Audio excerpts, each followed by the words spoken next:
hours and hours. So, oh, come in. Oh, I'll bet you that's going to be Amelia. Yay, good. Oh, yeah.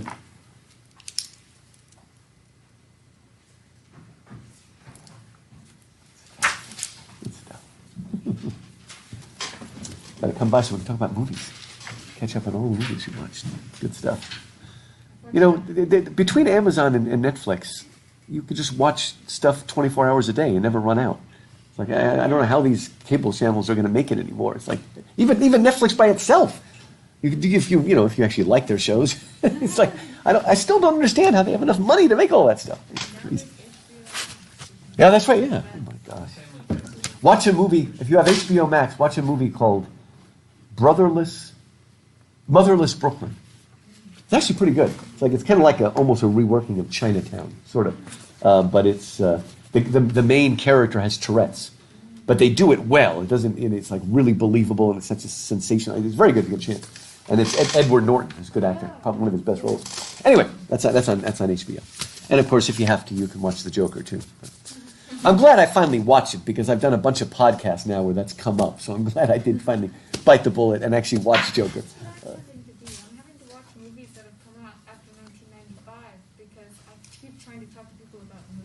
Oh, nobody knows anything. No one knows the movies I know. And we've lost Daniel now, so he's the only one that watched anything. I know. Yeah. So sad. But I went to the library and got actual DVDs of The Prestige over the Rights Out. Oh, good. Inglorious Illegitimates. What's that? Wait, Glorious? Inglorious Illegitimates. Oh, I see what you're saying. She's cleaned it up for us. Did you watch his newest one about Hollywood, Once Upon a Time in Hollywood? I haven't gotten to it yet. It does that little fantasy element too, realistic and fantasy element too. It's very long. I enjoyed it. So. Okay, again, were you able to follow the video that I put up there? It's kind of cool. Okay, I just went over, and you notice I went back again and went over, but those companion poems of the nurse's song and the chimney sweeper really give an incredible insight into the state of innocence and the state of experience. And again, I ask you, if you're a mom someday, remember those two poems. I'm serious. I think I said it. I'm serious. When my kids were young, not a week went by that I didn't think of those two songs. And as you saw, I memorized them to remind myself, okay, don't be like the nurse of experience. Be like the nurse of innocence. I was actually just talking with my sweetmates today about our plans for the future and children and stuff, and I was brought up these. You did? Yay, very good. The nurse and was able to talk about it and use it as an illustration. So that was really awesome. Oh, I'm glad. Okay. Because a lot of it is, and all of us are guilty, maybe we're men or women, we have a hard time with being honest with ourselves. So what I'm saying is, and again, I'm saying more mom, because when the kids are little, usually it's mom, is a lot of times it's getting late and you're just exhausted. But rather than just admitting it and saying, sorry kids, but I'm really tired, we need to go back, you say, we need to leave now because it's dangerous. And that's why we can all be guilty of that. Just be honest, okay? Like for instance, with my kids, don't if you don't want to spend money on something, don't tell your kids we can't do that. That's bad. Tell them I don't want to spend the money, okay? And I remember I met a woman that she's since passed away, but when I met her, she was about 80 years old, and I'm like, man, you were like. You were around in the 30s and 40s when the greatest movies were around. And I wanted to ask her, did you see this movie? And she's like, well, I didn't really see any movies. My parents said they were bad. And then I'll never forget, she said, and many years later, when she was like in her 50s, she suddenly realized something. Everything that her parents told her was bad was something that cost money. It's like, don't lie to your kids if you don't want to, just tell them it's the money. Teach them to be good stewards of their money. So again, we do that. All of us are able to justify ourselves so quickly. And again, and like I said, any of us can become the nurse of experience. Take our own bad background and use it to crush people. As I said in the video, do unto others as you wish they had done unto you. I'll never forget, I saw a cartoon. I wish I kept it. It was actually a series of like 5 cartoons that were in a circle like this. And in the first little cartoon, you see a man who's obviously a boss, and he's screaming at his worker like that. And then in the next scene, that worker is home, and he's screaming at his wife. And then in the next picture, the mother, that woman, is now screaming at her children. And then the children are beating the dog. And in the last picture, the dog is chasing the cat. And do you see what's going on here? It's somebody's got to break the cycle somewhere. And as I said in the thing, and you've probably heard that statistic before, if you were abused as a child, you're actually more likely to abuse your children. Now, you would think you'd be less likely. Why do you think you're more likely? What do you think's happening psychologically? So you don't know any other way to parent. Exactly. And I think that's the reason. That's how you've learned to express emotion in a negative way like that. And it's very hard to break the cycle. And again, to me, there's almost nothing worse than somebody, it could be the father, it could be the mother, it could be somebody, that when you crush a child's innocence, that's something they don't really get back. And I think, I may be wrong about this, but, I think sometimes, people that get caught up in something like drugs are almost trying to go back to that innocence they lost, right? Because the drugs, for a moment, it's taking you away from all responsibility. Do your marijuana. The lotus eaters, like in the Odyssey. The lotus eaters and things like that. So in the story of Peter Pan, there's one part that's always stuck with me where they say that Peter Pan is the only one of the children who always forgets the first unfairness. He always forgets it, and then as soon as it happens, he gets hurt again.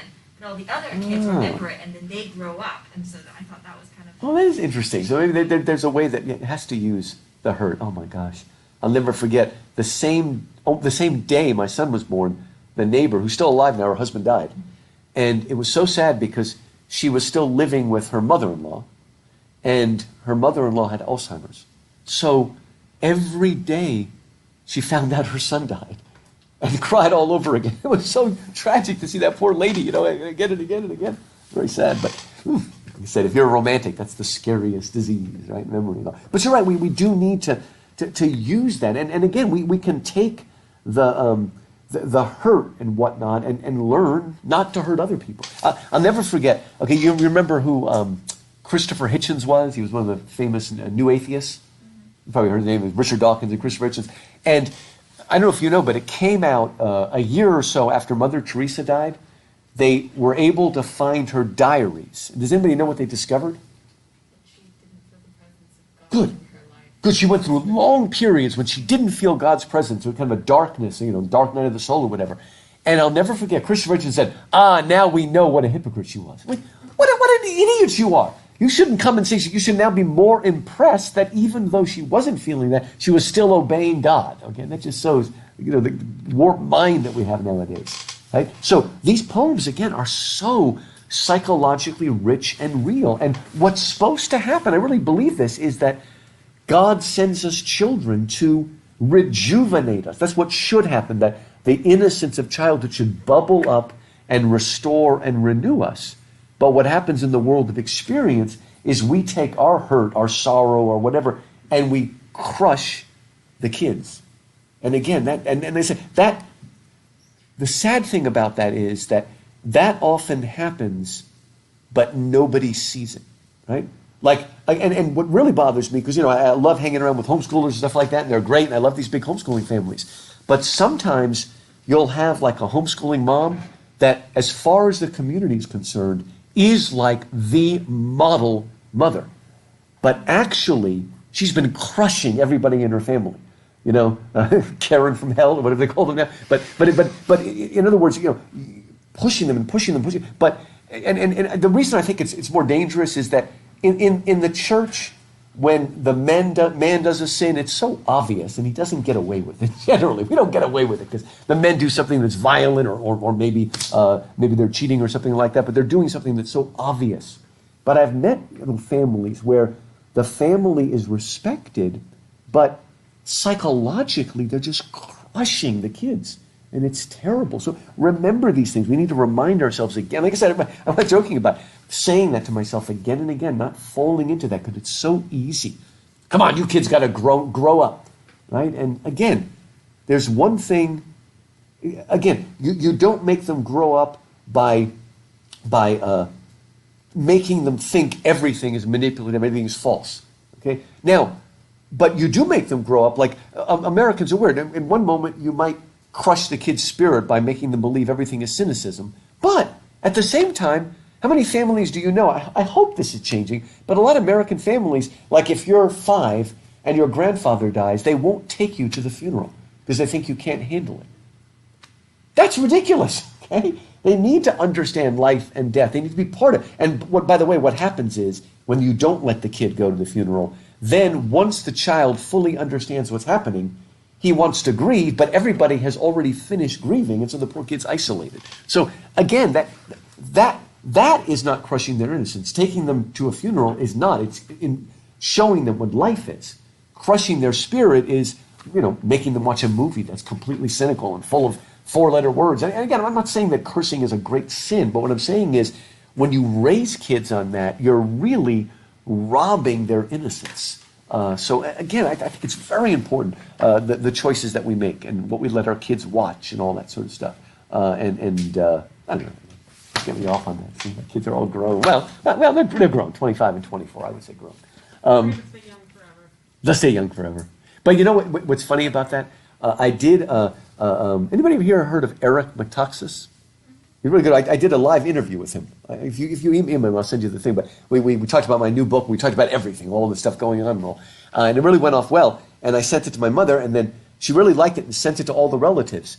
And one of the relatives wrote back to my mom and said, "Your son is such a wonderful young man." I'm 56, really young man. But, again, from their point of view, I'm a young man. Just like my kids will always be young. They are young. But, even when they're 50, they're going to be young when I'm 70 or 80. But I just thought that was funny. Young man. I thought, well, I'll accept the compliment. But really? Young man? Anyway. Okay, so we saw the difference. We also saw in the chimney sweeper. And remember, the difference in the chimney sweeper is the chimney sweeper of innocence is actually living in a world where there is what? Yeah, there's death, there's exploitation, there's manipulation. He's being treated terribly, as I told you. Did you all understand what I mean? I hope you've all seen Mary Poppins. Okay? There's a scene when it goes and he says, "Don't worry, that's just good, clean soot." And like I said, terrible. But I still love those scenes. I had that wonderful chimney, and then on the top, Step in Time, when they're all dancing and all that sort of stuff. It is wonderful. But yeah, it's like, okay. That's the one where, the Marxist historian has a field day attacking that movie. Again, the point is, like I said, the chimney sweeper of innocence is a little bit like the clod and the pebble, where if experience was an external reality, then that poor chimney sweeper of innocence would be there. But because it is an internal perception, he is able to maintain his sense of innocence. By the way, just quickly, did anybody understand what I meant when I said Freud did not invent the subconscious? He just gave it a scientific nomenclature. Can you explain what I meant by that? Well, I think it's kind of like the way that different principles are not invented in science, but rather we discovered them over time, and that sort of thing is what I understand Good. what you meant. So. I mean, who was already talking about the subconscious? And the poets were, right? I mean, that's like a Freudian dream sequence. You could get out of a book by Freud and sort of try to figure out what the symbols. And like I said, symbols like the black coffin and the key and all those. That's the way we read dreams, especially since Freud, is by looking for images and symbols, archetypes, and that's how we read them. This means that. This means that. If you're flying in your dream, it means this.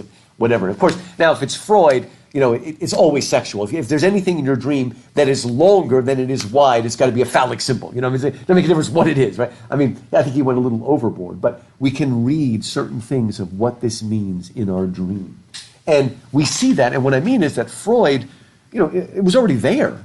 He just tried to make it scientific, gave it specific names. But and again, in a way, all poets have always dealt with the unconscious, but the Romantic poets in particular were exploring. They were psychic explorers, exploring the subconscious and all that stuff. And that's what we love about them, wild stuff. And then the chimney sweeper of experience. Can anybody explain what I meant when I said the scariest word in that second stanza was the word because? You remember? I'll go back to that poem. So just go over it real quickly before we move on. It was on page 137. That second stanza, page 137, the chimney sweeper of experience. Because I was happy upon the heath and smiled among the winter snow, they clothed me in the clothes of death and taught me to sing the notes of woe. Did everybody understand what I meant by saying that the word because is actually the most disturbing word in that stanza? Remember, Claire? Well, it is, because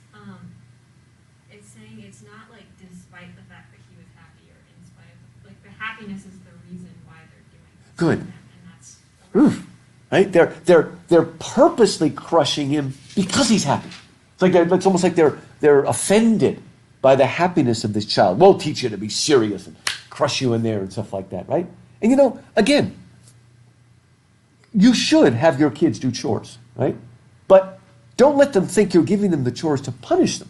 You're giving them the chores to help them feel that they are part of the family and are going to learn responsibility. But make it positive, right? You're not doing it to punish them or because this job is somehow dirty or whatever, right? Every job is important in a home.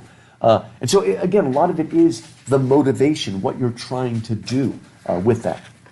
But anyway, very, very, very disturbing, okay? And then, again, the little black boy with all the problems we've been having lately is sort of amazing.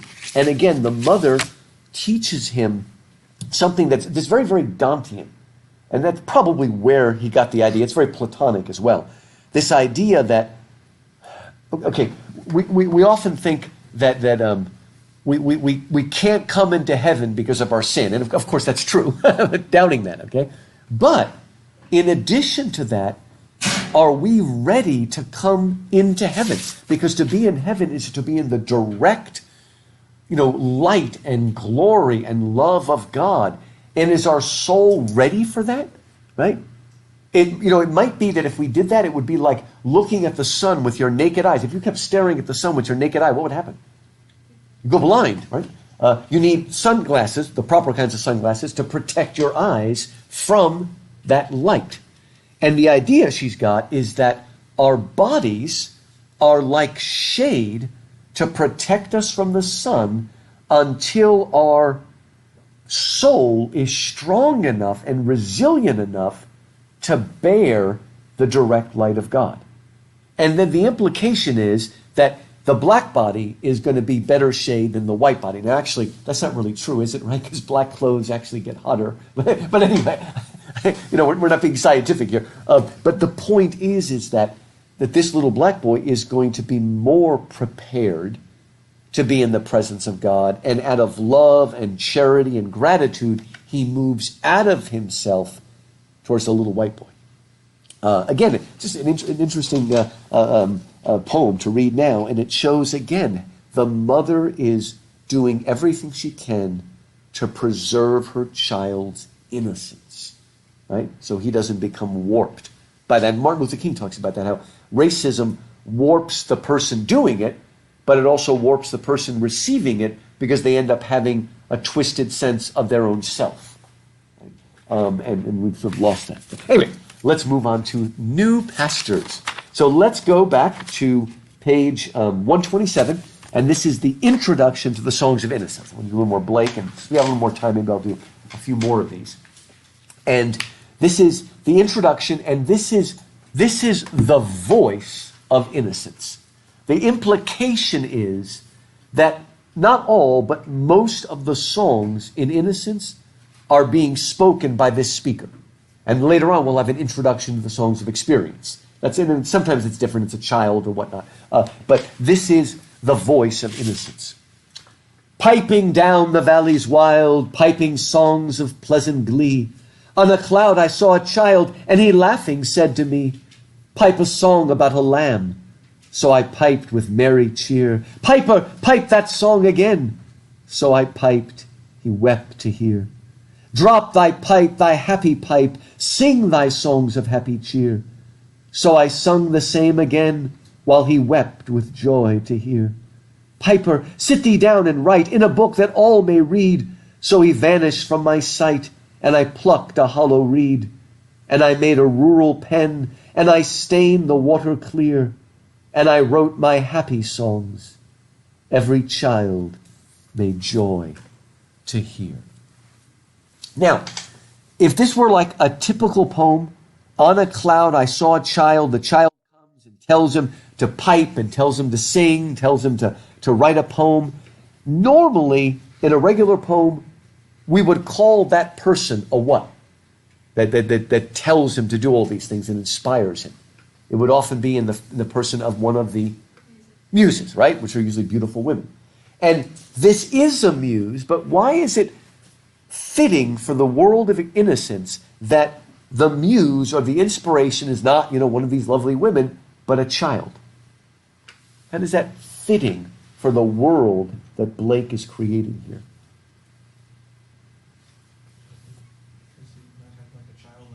Good. It's a childlike innocence. Someone that is close. Someone, as we said last week, before we ate of the fruit of the knowledge of good and of evil, we weren't good, we were innocent. Until the apple, the fruit, ushered us into a world of innocence and experience back and forth. But here it's just neat and unique. We almost think, does anybody know what a putti is? P-U-T-I or P-U-T-T-I? If you ever take a course in art history, in all those wonderful Renaissance paintings, there are always those little angels that look like little babies. They're called putti. The most famous are probably the ones by Raphael, and that's what they're called, like in art history. But they're they're little naked cherubs. Okay, as you all know, having absolutely nothing whatsoever to do with the way angels are described in the Bible, not at all. But anyway, these little angels, these cute little. So it's not the Victorians didn't invent that. It goes back to the Renaissance. We see those little angels, cute little things. But he's going along and piping, right? He's and again in the pastoral poetry of ancient Greece, the poetry that celebrates the countryside, people are always playing their pipes. Now, does anybody know what today is more like the national instrument of Greeks? What do Greeks like to play? It's a very distinctive instrument, if you know Greek music. You know what it's called? Say again? Oh, lyra. Okay, that's even more fancy. But it's something like this. It's like a guitar. It's called a bouzouki. Have you ever heard of bouzouki?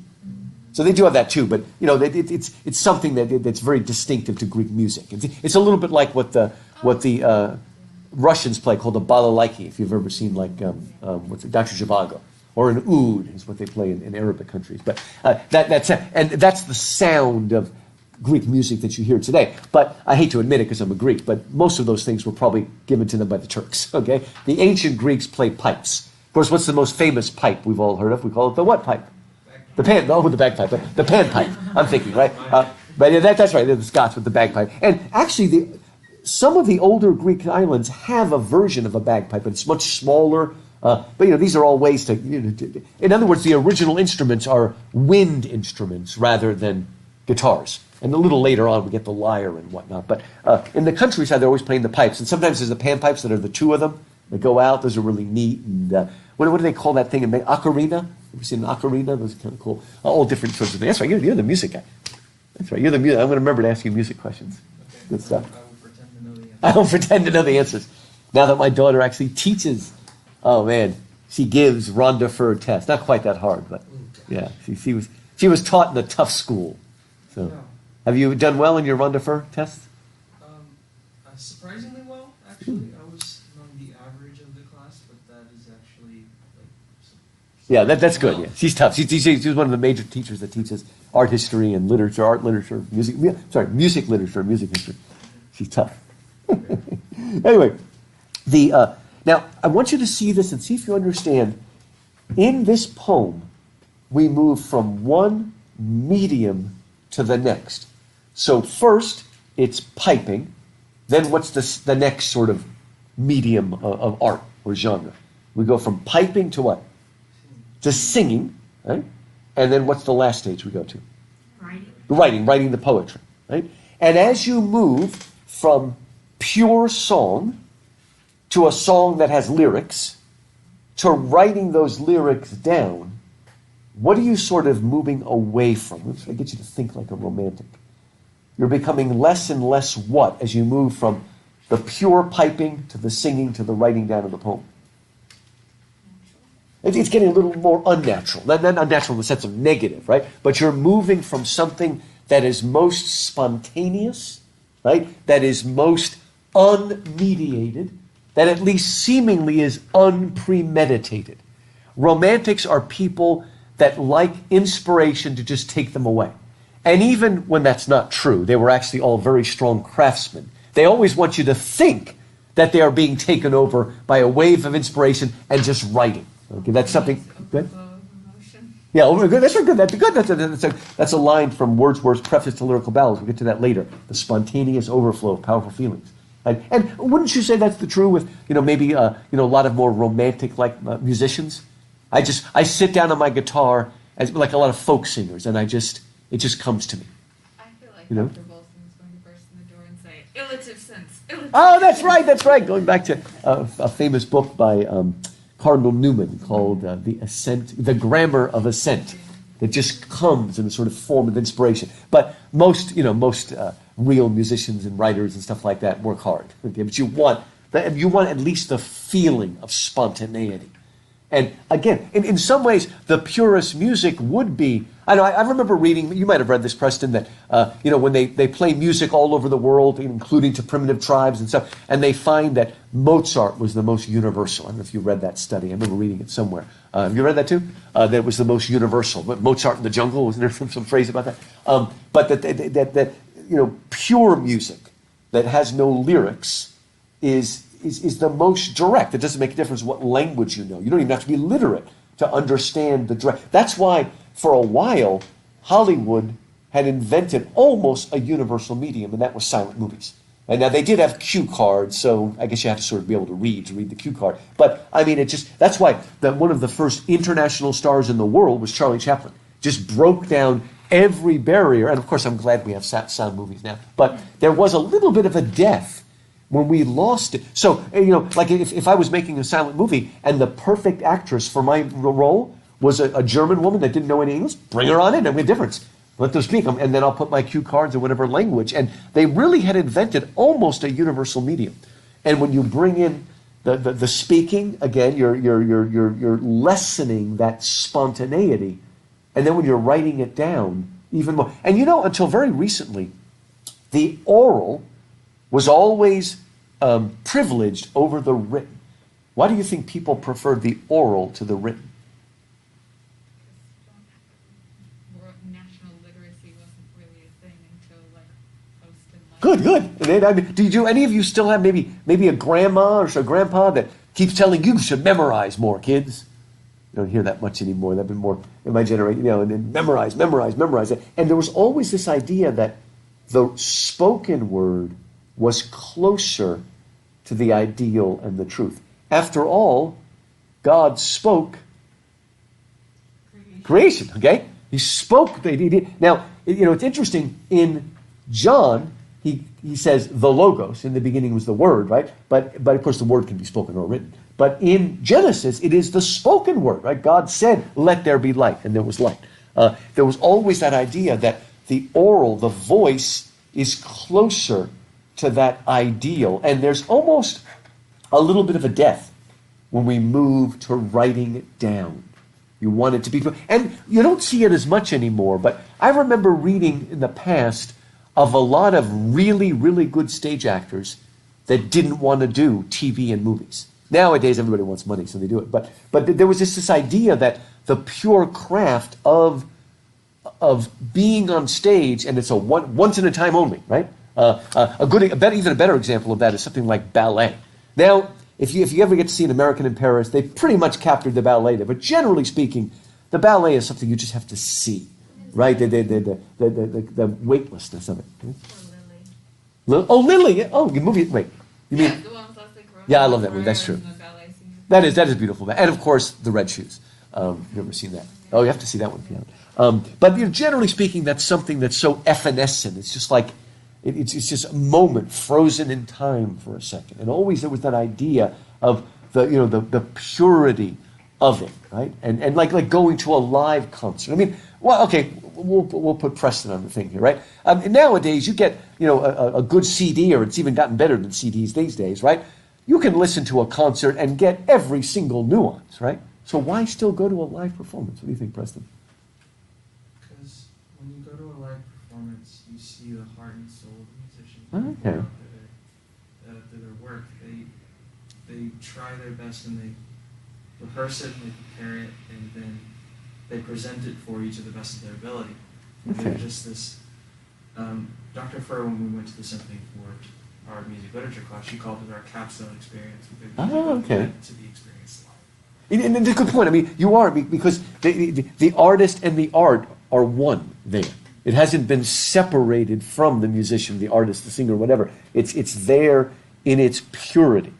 And always, and there is that sense that you've got to see it live. Although, I got to say they did a pretty good job filming Hamilton. I got to see that in the Disney thing. But still, you're still going to miss a kind of energy by not being there. The energy everybody wants to have and actually like it on Saturday night, apparently.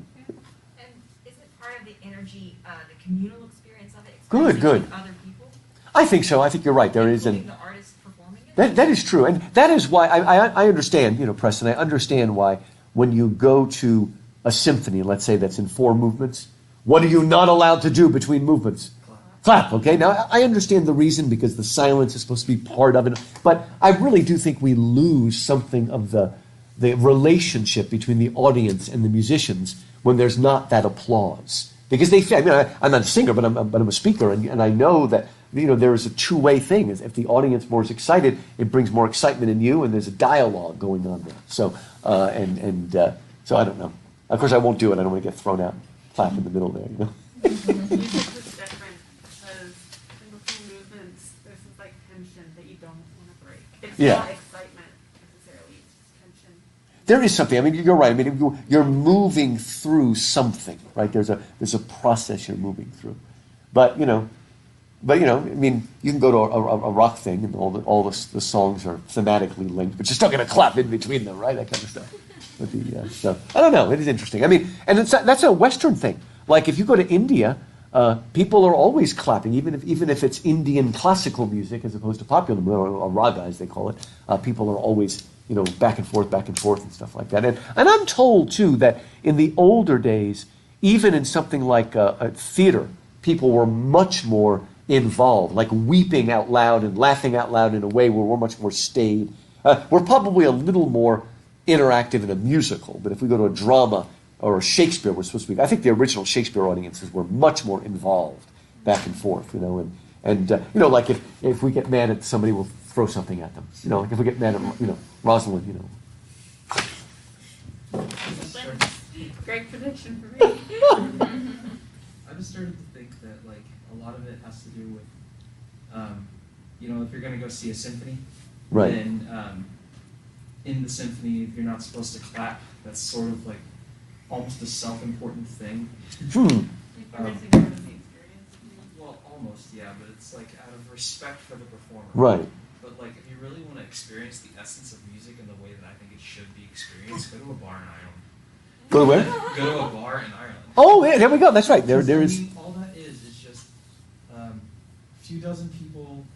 They lock the door after midnight, and they're all just sitting there singing together and enjoying the time together. It's just community and building. It's like there's maybe one guitar.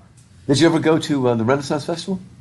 After the Renaissance Festival shuts off, the best part is those people outside in front of the parking lot. They'll just keep playing and playing and playing, and back and forth, and this is wonderful. Man, it's good stuff. My son got to go to Ireland a couple years ago, and there's this song called Wonderwall. Anybody know that? By Oasis? Yeah, I guess, or something. I guess all guitarists. And he says they were in a town in Galway. They were in Galway. And, it's like you're not supposed to play that song or something. Mm-hmm. And somebody said, play it. He said, no, I don't. That's not a good thing. He said, play it. And he said that the moment he started to play it, all of a sudden, mob group, is that what it's called? Mob? Like 4. Everybody started going wild and dancing. And he said this man dressed in a scary pink bunny suit jumped out, starting all of this wild stuff. And the moment the song was over, everybody disappeared. Just really weird, he was saying. It's so funny. I did that with my friends. Not the pink bunny suit. But we were jamming out at 2 a.m. in my dorm room to there we go. Wonderwall. Oh, okay. Playing it, and it's just a funny song. It's a funny song, okay. Yeah. I guess it's one of those songs you learn when you learn the guitar. Is that the idea? Yeah, Okay. it's overplayed to the Okay. extreme. Let's just say, I won't play it. Lots of guitar shops will have signs saying that like you can't play. Oh, that's what he said. There were signs like that, yeah. No, can't play it. That and Stairway to Heaven. It's, people go too crazy. Crazy stuff. So, again, I mean, we love poets, and I'm glad they wrote it down, but there's always a feeling, and notice the way he says it. So, he drops it, and then he sings it, okay? And again, that's more mediated, less unmediated, more self-conscious, right? I mean, ultimately, the original pipe, my guess is the first person that played a pipe was probably imitating what? A bird song, I would think. prove that. But I just wonder if it's not the beginning. Listening to the bird, and that's part of Wagner's Ring Cycle. Which one would it would be? Siegfried when he goes after the dragon and stuff, and he hears the bird song. So Maria made a point earlier. She quoted, I don't remember who it was, the spontaneous flow of emotion. So I was wondering if part of the progression from the song with the pipes to the words and whatnot is you're putting that emotion into words, which means you have to analyze it and figure out how to express it, and that. Yes. So the second part of that phrasing is that it's recollected in tranquility, and out of that tranquility is born a recollection of the emotion, and it is from that, tranquility to recollection, that poetry is born. Good. And we're actually going to talk about that in a few weeks, because that's Wordsworth's preface to Lyrical Balance. It's like the manifesto of Romanticism. How did you know that? Did you read that on your own, or was that in the class? I've read it so many times, but we read it for discussion for today. Yeah. Oh, I didn't know that. Oh, that's right. They do Lyrical Balance, of course. Yes, that's right. Yeah, I told them they should do Innocence and Experience too. But anyway, but yeah, it really is good, and we'll get to that. And so yes, there is that two-step sort of thing. But you're right, that analysis, the Romantics just like to be spontaneous. We'll read a poem you probably read before, Kubla Khan, that he's supposed to have come to him in a dream, right? He was taking drugs. Yeah, he was actually. He was taking opium. It was an opium dream. They didn't know how bad opium was back then, but something else. But now notice where we get a sense of a little bit of that death, okay? Piper, sit thee down and write in a book that all may read. So he vanished from my sight, and I plucked a hollow reed. Now, of course, what do you make out of a hollow reed? Pen? Make a pen. By the way, did any of you get to go to the exhibition of Van Gogh when it was at the MFA? They had some examples of those reed pens that they would make, where you cut them and stuff. It's really cool, because he would use that for writing, but also for for brushing and things like that, different kinds of things. But there's a kind of a death there, right? You have to cut the reed, and I love how he says, "I made a rural pen and I stained the water clear." Now, in one sense, that's a reference. You think of pen and ink, but it's a very self-referential reference, because if you have a textbook, you'll see that, okay, again, you would think that we would say that the beginning of Romanticism is the Songs of Innocence and Experience, but you're going to find out later that everybody says it's Lyrical Ballads. And the reason for that is that Lyrical Ballads was printed cheaply and was distributed widely. Very few people read Innocence and Experience because it was extremely expensive. Why? Because Blake never publish his poetry, just his poetry, on paper.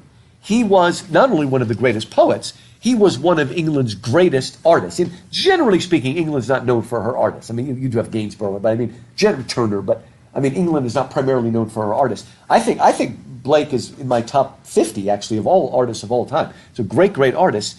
And he was an engraver, right? You know how you do that? It's easiest to do with a wood block, right? You carve the wood and you stamp it. Have any of you ever actually done that? Learned how to do that? You've done that? With what medium? Was it wood, linotype? What was it? I've done it with wood and metal. Okay, and metal too, you've done, okay. And pretty amazing. We were going to have a student named Victoria Maddox, but she decided to be an art minor instead of an English minor. You got to bring her back. Do you know Victoria? Yeah. Really good student. She was in my class, and that's why she dropped. I said, come to us. Of course, I love the artists too. But anyway, are you art as well? No, I'm not. Okay, but you like it. By the way, your name is pronounced Shea, right? Yes. Okay. S-H-E-A. See, when I grew up, there was Shea Stadium. That's where was it Mets played there, or was it the Yankees? No, the Yankees played at Shea Stadium. But I think it's S-H-A-Y, probably. Yeah, every time my dad introduced me to someone, he's like, "Oh, Shea Stadium." Shea Stadium. Oh, no, were you named for Shea Stadium? No. Okay. He just sees that. Is it an Irish name? Mm-hmm. I figured that's Irish. Got the red hair. Good stuff. Anyway, so okay. What he did is he engraved. So again, he would use metal, and sometimes you would use acid. Sometimes, and you carve the metal, and then you can keep making prints like that. And Blake was actually an inventor, and he invented a new kind of acid wash that would allow for printing in different colors. So he's actually an innovator in the field of engraving. And again, once you get the textbook, there's some examples of it in the textbook. If I remember it, I've got a book with a facsimile of it. So you would see, either you would see a painting or you would at least see borders all around the writing. The writing was always part of that, and he always meant it to be a multimedia experience. But because it was so expensive, very few people, Wordsworth and Coleridge had copies, and they knew about it and were influenced by it.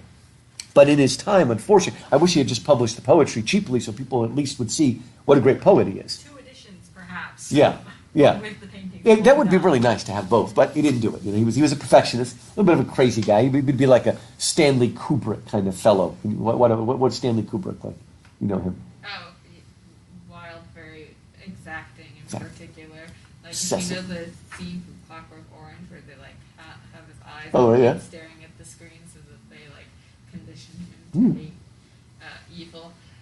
They actually made the actor do that with actual metal. And his eyes they could only do it for like 15 seconds at a time because his eyes would actually burst. Oh, man! Don't so they work had for that to director. create These real big exacting people. eyes. You've got to do it my way. They're in control of every little detail, every color, stuff like that. You get obsessive directors like that. And Blake was that sense. You know, he wasn't very good at getting along with other people. You know, and he was the kind of foolish people who would he would have a patron who would let him use his house, and then he would make fun of the patron in the poem. He says, "You can't do that, okay, Blake?" But he was a genius. He was definitely a genius. And so that's also a self-reference to the staining of the colors and the metal and things like that. But that became part of his art, an art of sort of revelation where you're revealing the thing, almost like a sculptor cutting something out. You're revealing it. So it's just really neat about what Blake does here. And I should say, I mean, your paper is going to be on Frankenstein, but like if there's any of you that like is really, really interested in the idea of Blake's art, and you would rather write a paper on that, tell me and I'll let you, as long as I think it's worthy. You can do that. But most students would rather have a prompt. It's a little bit easier. Okay. But yeah, if you come up with a cool idea, let me know. You can do that. But anyway, now there's something else in that second to last stanza.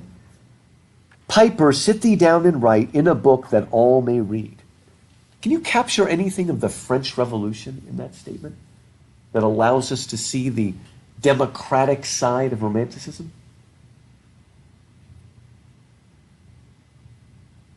It says, in a book that all may read. It's kind of funny that that's what he didn't do. It's kind of ironic, right? But the idea here is that it's for everybody. The song is it's democratic. It's like a folk. That's what I love about a lot of romantic music. Will often do this. But for instance, what does Tchaikovsky do in his what's it called? The 1812 Overture. What does he mix into the 1812 Overture? He mixes in folk songs, folk tunes. And then there's another. I can't remember what the Russian sound is, but it's like a folk tune from Russia. And those folk tunes are warring with each other because the War of 1812 is about the fight with Napoleon, right?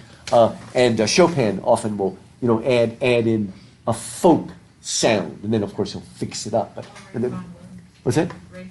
Yeah, that's right. He does that, and again, that's the sort of, and any kind of folk music has a romantic element to it. You're getting a sound of the, folk is the people, like Volkswagen means the people's car. The Volk are the people, the folk. But nobody could buy it because it's too expensive. But still, this is the idea here, at least in the world of Innocence, is that everything is open and accessible to everyone. Let all be able to hear it. But again, in doing that, in the engraving process, in the writing process, there is a sadness, a kind of loss of spontaneity. You hate to write it down. But of course, thank God we had people like the Brothers Grimm who went around and wrote it down. Those guys went and talked to nurses and governesses would tell them their stories. And I would guess that some of them were probably reluctant to do that. But no, we want a record of this. Let's put it down, okay, as best as we can. So anyway, now the next poem, The Echoing Green, is just a simple, again, it sounds like a nursery tale rhyme, but I just want to focus in the middle of the poem. It starts on page 129, and in the middle of 129, as the kids are all playing, right, the old folks are, sitting, they're older, they're sitting around, but as they hear the children playing, look what they say. I just love this image. It says, line 16, Such were the joys when we all, girls and boys, in our youth time were seen on the echoing green. So what response does the childhood play induce in the adults in Innocence? Joyful memories. They want to be joyful and grateful. They don't envy the children their joy. They want to participate in it. And again, that's one of the reasons God gives us children and then grandchildren. Now, are any of you intending to give your parents grandchildren?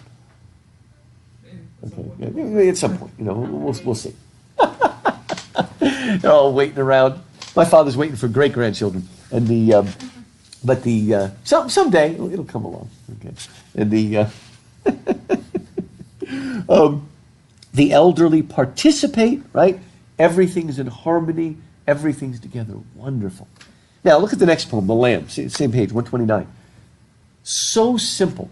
But as you'll see by the end of this poem, it makes almost a profound philosophical statement.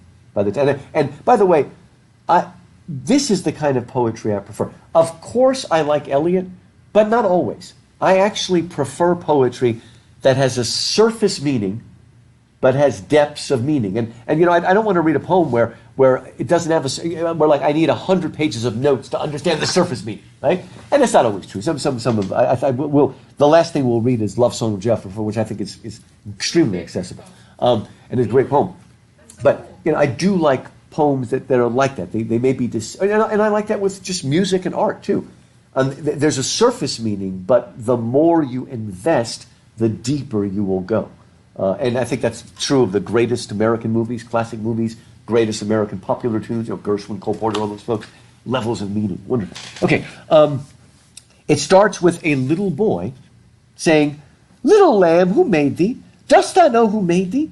Gave thee life and bid thee feed by the stream and o'er the mead? Gave thee clothing of delight, softest clothing, woolly bright? Gave thee such a tender voice, making all the vales rejoice? Little lamb, who made thee? Dost thou know who made thee?" Now, where do you think this boy has just come from? Church. Okay, why do you say that? I think you're right. Because it seems very clear that he is talking about like God who is good. And like the Lord's Supper, like Lamb of God, all that sort of Good. stuff. He's learning these things, and maybe this is not so true in today, but particularly in Catholicism and also older Anglicanism, the way you taught people theology is by teaching them their, you know the word? It starts with a C.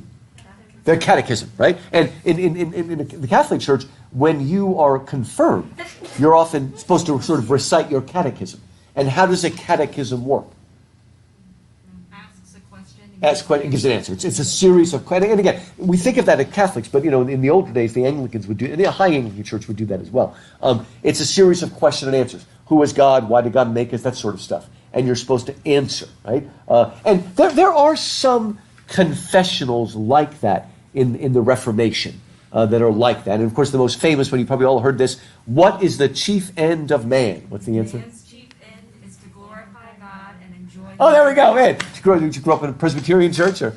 Yeah. Yeah, again, so some Protestants do it, but it's better known in Catholicism, of question and answer. You learn that. And it seems like this boy has come fresh from his catechism. And it's really wonderful. Did you ever have like a little kid that asks you a question and then answers their own question? Because they're so proud they know. And of course, the lamb is not going to answer. We're not quite in fairy tale land here.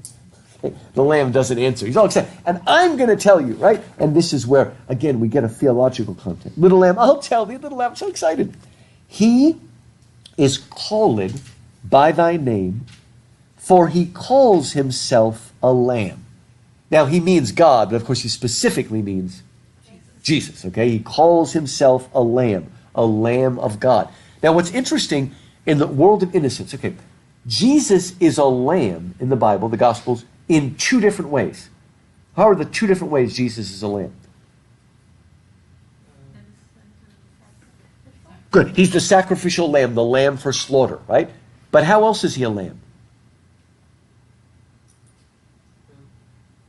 He's also the Lamb of God in the sense that he was innocent and sinless. Okay? So in that we might say the spotless Lamb of God. Now, in the world of innocence, which of those do you think is going to be more tend to predominate? The spotless Lamb of God or the slain Lamb of God? It'll be the spotless Lamb. There'll be pictures of it. For instance, we'll see it more when we get to well, we already did, the chimney sweeper of innocence. There's little Tom Dacre who cried. He said who cried when his head was shaved like a lamb. So we're already getting a little touch of it, even in the world of innocence. But anyway, here he is called a lamb. He's the Lamb of God, but he is meek and he is mild. He became a little child. So Jesus was a lamb, but he was also a child. He actually became a little boy, a little child, baby, and then a child, like this child. He actually became those two things. I, a child, and thou, a lamb, we are called by his name. Little lamb, God bless thee. Little lamb, God bless thee. And so what he's learning in the world of innocence is that the little boy speaker and the little lamb are joined together. How?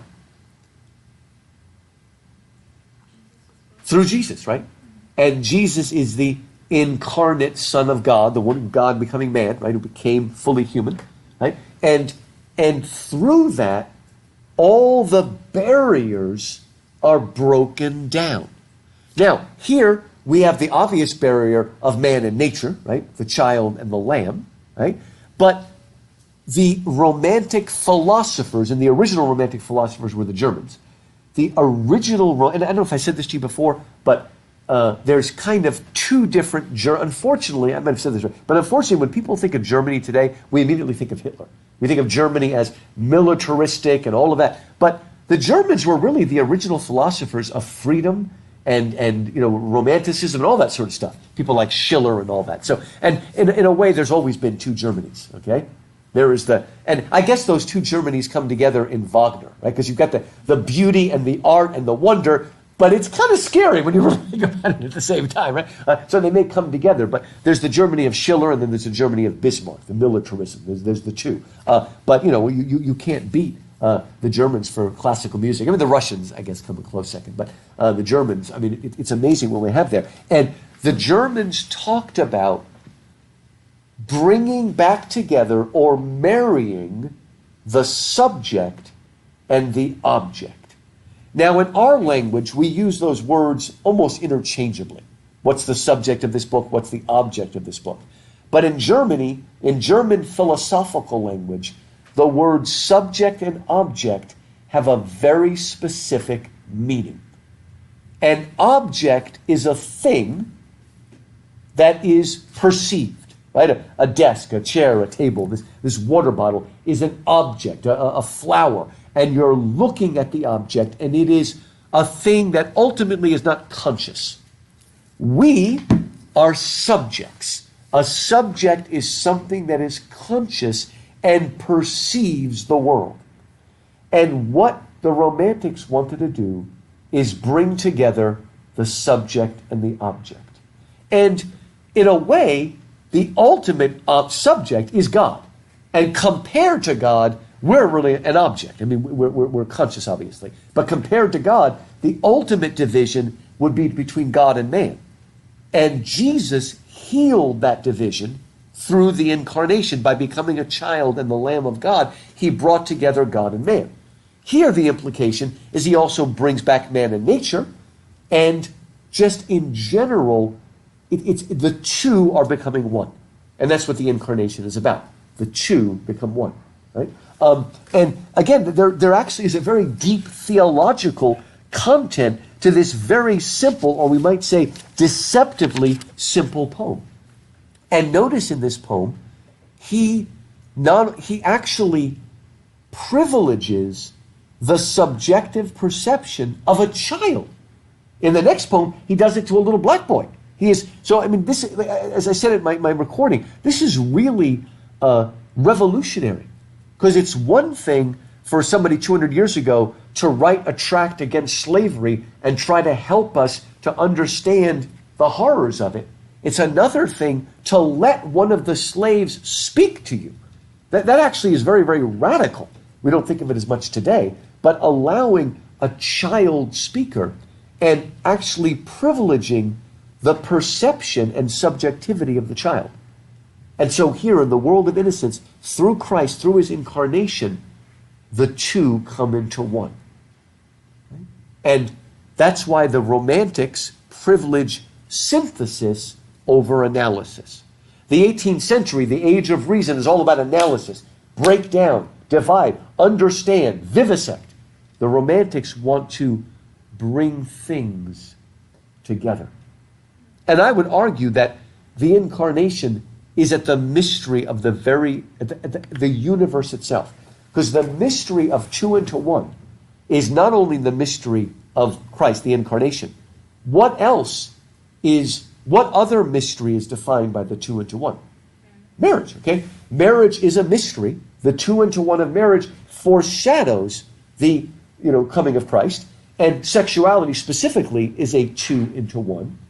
But in Christianity, heaven is also incarnational. Because in heaven, we will be with God, and to a certain extent, we will be one with God, but we'll still be ourselves. Right? A husband and wife are one flesh, but they're not a monster with two heads. Okay? They're one, but they're also two. In heaven, we will be one with God, but we will still be ourselves. In fact, we'll have resurrection bodies. Right? And there's the mystery of the Trinity, which currently is like too infinite for us to Good. And it seems, I may overstate this, but one way I almost like to think about it is that the mystery of the Trinity is the mystery of the three in one, and the mystery of the incarnation is the mystery of the two in one. And maybe to a certain extent, the two in one is partly a taking of the three in one mystery and putting it into our world. Let me show you, let's see if any of you can blow your minds this way, okay? A three-dimensional object, like a person, a chair, what kind of a shadow does it cast? A two-dimensional. The shadow is two-dimensional. So a three-dimensional object casts a two-dimensional shadow. Now, I want you to try to imagine what would cast a three-dimensional shadow. I thought I read somewhere that Einstein could imagine that in his head, but I don't know if I can. Try to imagine that. Then you'll be like a genius or something. Try to imagine what object, thing, reality would cast a three-dimensional shadow. Have you figured it out? I don't have an answer for this, by the way. It's like asking, how is a raven like a writing desk? Is it closer to New York or by train? Oh, that's a good one. Does anybody recognize that riddle I just gave you? How is a raven like a writing desk? It's Alice in Wonderland. We're never given an answer to that. Other people have come up with answers. Have they come up with answers? Yes, and Lewis Carroll himself said... Oh, what did he say? I didn't read that. Let me remember, as opposed to all the other ones. He says, because they can both produce a few notes, though they are very flat. And it is never spelled like a pun of raven, like backwards. Oh. Never put with the wrong end in front. I believe so. He like... Okay. Yeah. Oh, that's pretty good. Okay, I've heard that before.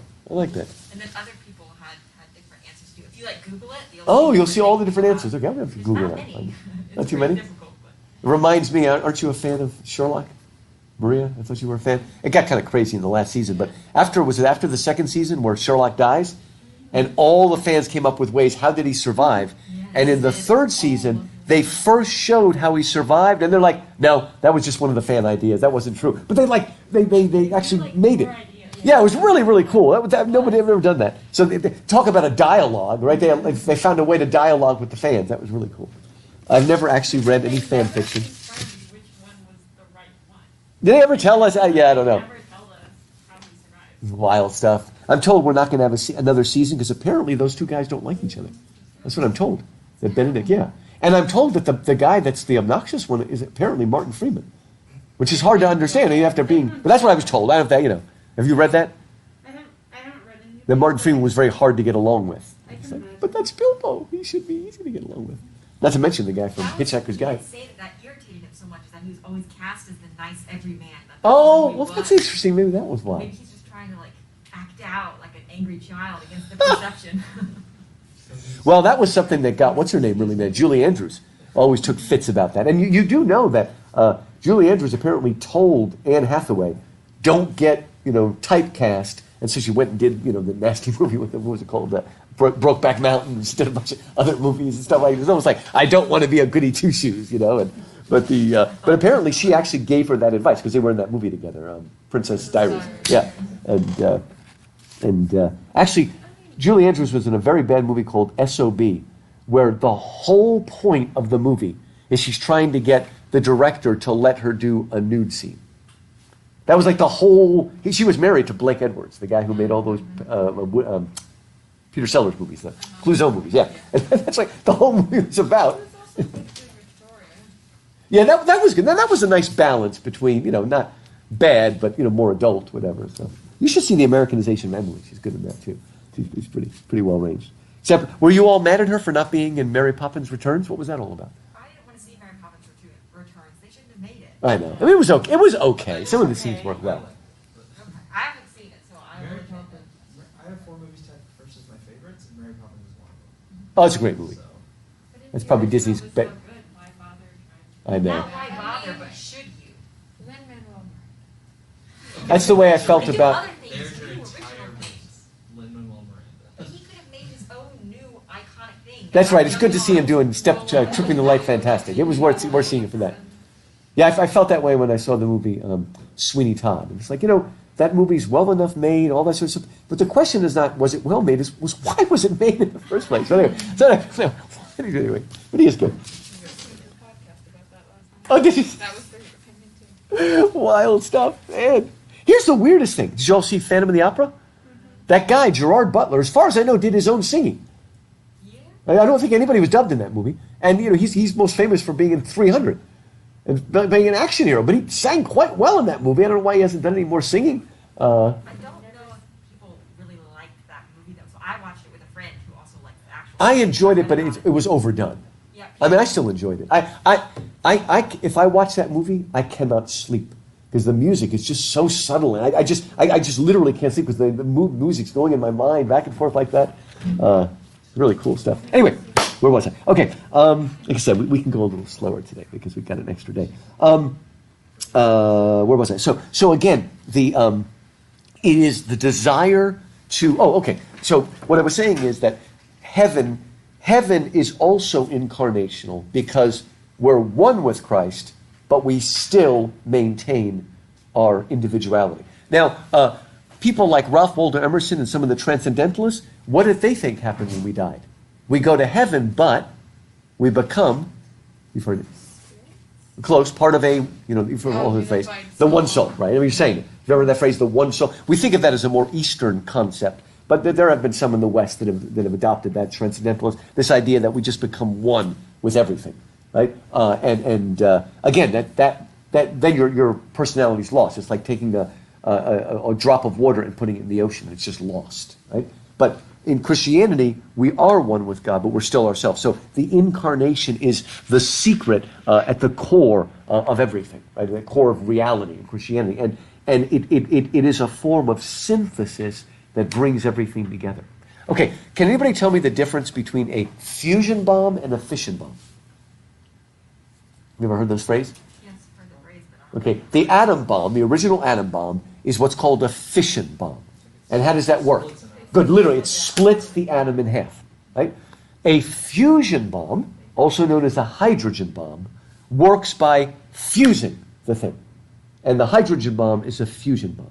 Now, just kind of think intuitively, right? Which would you expect to give off more energy? Cutting something in half or fusing something together? What would you expect to give more energy? Wouldn't you think cutting something would give more energy? Not that cutting an atom should do anything, but no, a hydrogen bomb is like 10 times, 100 times stronger than. In fact, it often takes a fission bomb to set off a fusion bomb. I think the Romantics understood that before anybody. And of course, the ultimate power that brings things together is love. Okay, and for the Romantics, love is, even when they're not being romantic in the lovey-dovey sense, love is. It was out of love that Christ became, God became man in Christ. So love brings the two into one. Did you ever think of what a crazy thing marriage is? You take two people that are completely separate from different with the exception of Arkansas, from different families, okay? They might even be from different countries, right? Nothing in common, and yet they agree to get married and have everything in common now, right? Our lives, I mean, that's a kind of amazing thing, right? But there's a sort of power to that fusion that brings everything together. And the Romantics privilege fusion over fission, synthesis over analysis, and imagination over reason. They're not against reason, but reason often is so analytical, it breaks things up. Whereas they like imagination because it brings things together. We murdered to dissect. Ah, very good. We're going to get to that poem. Okay, we murdered. This is also from the Lyrical Balance. In fact, I'll wait and tell you when we get to that. No, we'll get ahead too much. Okay, now let's contrast the introduction to Innocence with the introduction to Experience, and that's on page 134. This is the introduction to the Songs of Experience. Oh, we'll just get a little bit started here. Okay, good. Hear the voice of the bard, who present, past, and future sees, whose ears have heard the holy word that walked among the ancient trees, calling the lapsed soul and weeping in the evening dew that might control the starry pole and fallen light renew. O earth, return, arise from out the dewy grass. Night is worn and the morn rises from the slumbrous mass. Turn away no more. Why wilt thou turn away? The starry floor, the watery shore is given thee till the break of day. Now, how would you describe the sound of the voice of Experience? How would you describe them emotionally, whatever? It's a voice of what? Of the bard. It's the voice of the bard. And what is it? How does this voice sound? Maybe think of Hamlet. Foreboding, right? What's Hamlet's problem? He's very depressed, right? And he everything? Overthinks everything. He is overly self-conscious, thinking, unable to move, right? Have you ever, ruined your vacation because you kept asking yourself, am I having fun yet? You know? One of the things, and again, that's what's funny about Romantics. Romantics are the people of all people who want to be direct and unself-conscious, but they tend up to be the most self-conscious people. Have you ever, done this with a vacation, and let's say it's a 4-day vacation, and after the second day, half my vacation is over. And then 2/3, do you ever do that in your summer? Okay? Here's what's really scary. Half my life is over now. Okay? Actually, more than that. I don't know how long I'm going to live, but I mean, it's just stop, just live, right? Just be. Be like Winnie the Pooh. Just be, right? Winnie the Pooh just is, right? And by the way, make sure you see Christopher Robin if you have Netflix. A beautiful movie. Yeah, with Ewan McGregor. It's really a beautiful movie. You should see it. And oddly enough, it has a very similar theme to actually the new Mary Poppins. Anyway, it's a very good movie. So again, that's the word we use. Overly self-conscious, burdened, melancholy. This is the voice of someone who has seen Eden and lost it. So in some ways, it is the voice of Adam, fallen Adam, and all of us. Lapsed means literally to fall. The lapse. So pre-lapsarian Adam and Eve means Adam and Eve before the fall, before the lapse, right? And so this is a voice of someone who can't return to the garden, but somehow has a memory of it. Hey, have you ever heard that question? Would you, right now, of course, we don't want either of these, but would it be better to be born blind or to go blind when you're 20? That's a hard decision. Of course, we don't want either, right? But you understand the point. It would be great to be able to see, but how much more difficult would it be to be able to see for 20 years and then be blind?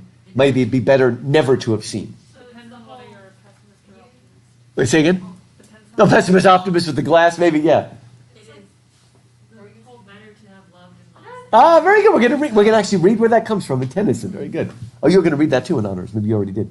That's the same thing. The sisters thing. Is that something that the Jones sisters say a lot to each other? No. Okay. Wait till we get there, and you'll discover that poem was not written by a man talking about falling in love with a woman, but it was actually written by two friends. It's actually friendship rather than like romantic love. I think it works for romantic love too, but it's interesting. The first time I realized, whoa, because you always hear that out of context by itself. Anyway, we will get there after the midterm, if we survive that long, if we're not all shut down again. Okay. So there again, it's a melancholy voice that has lost the garden, but remembers it enough to understand what it's lost, but can't go back somehow.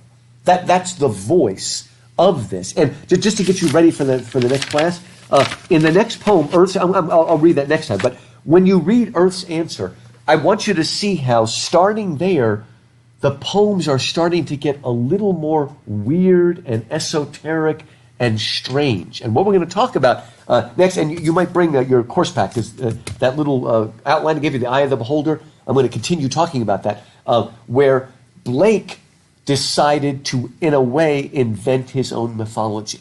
And we'll talk a little bit about the sort of strange mythology he came up with to try to see, the trouble is, after the terror, you can't simply go back to the way you were before.